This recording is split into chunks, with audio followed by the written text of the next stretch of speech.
Hi friends, இது உங்கள் tech Tamil tips channel. நாம் இப்போ இந்த வீடியோவில் என்ன பார்க்க போகிறோம்னா, நம்மளுடைய மொபைலில் ஃபஸ்ட் இன்டர்ஃபேஸை எவ்வளோ அழகாக நம்ம டிசைன் பண்ணலாம் அப்படின்றத பற்றி தான் நம்ம இந்த வீடியோவில் பார்க்க போகிறோம். வாங்க வீடியோக்குள்ளே போகலாம். நம்ம இப்போ ஒரு ஆப்ஸ் மூலமாக நம்மளுடைய மொபைலினுடைய ஃபஸ்ட் பேஜ் இன்டர்ஃபேஸை அழகாகிறது எப்படின்னு நம்ம பார்க்கலாம். அதுக்கு இந்த ரோலிங் ஐகான் என்ற ஆப்ஸை நான் யூஸ் பண்ணுறேன். அந்த ஆப்ஸை கிளிக் பண்ணி ஓப்பன் பண்ணுறேன்.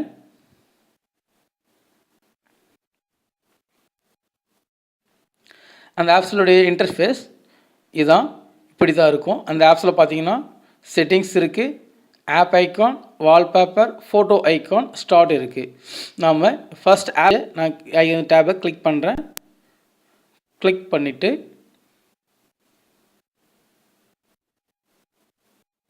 நமக்கு தேவையான அந்த குறிப்பிட்ட ஐகான்ஸ் மட்டும் நமக்கு தேவையானதை மட்டும் டிக் பண்ணிக்கிறேன். டிக் பண்ணிவிட்டு மீண்டும் ஆப் ஐக்கான் கிளிக் பண்ணுறேன். இப்போ நான் ஸ்டார்ட் பட்டனை கிளிக் பண்ணுறேன்.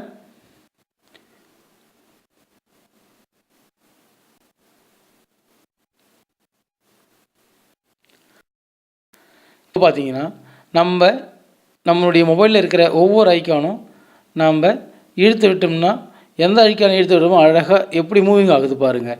நம்மளுடைய ஃபஸ்ட்டு பேஜ், அந்த டெஸ்க்டாப் பேஜ் எவ்வளோ அழகாக இன்டர்ஃபேஸாக இந்த ஆப் மூலமாக நம்ம க்ரியேட் பண்ணிக்கலாம்.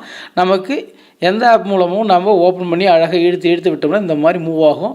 அதே போல் நம்ம மொபைலை சாய்ப்பதன் மூலமாகவும் இந்த பக்கம் அந்த பக்கம் நம்ம மொபைலை சாய்ச்சி நம்ம ரொட்டேட் பண்ண சொல்லி அழகாக இந்த மாதிரி மூவ் பண்ணுறதை பாருங்கள். இந்த ஆப் உங்களுக்கு வேணும்னா கீழே டிஸ்கிரிப்ஷனில், இந்த வீடியோவுக்கு கீழே இருக்கிற டிஸ்கிரிப்ஷனில் இருக்கிற லிங்கை கிளிக் பண்ணி நீங்கள் போய்ட்டு அந்த ஆப்பை டவுன்லோட் பண்ணி இன்ஸ்டால் பண்ணிக்கலாம். இந்த அப்ளிகேஷன் உங்களுக்கு பிடிச்சிருந்தா என்னுடைய வீடியோவை லைக் பண்ணுங்கள், ஷேர் பண்ணுங்கள், சப்ஸ்கிரைப் பட்டனை கிளிக் பண்ணுங்கள், உங்களுடைய நண்பர்களுக்கும் பகிருங்க. நன்றி, தேங்க்யூ.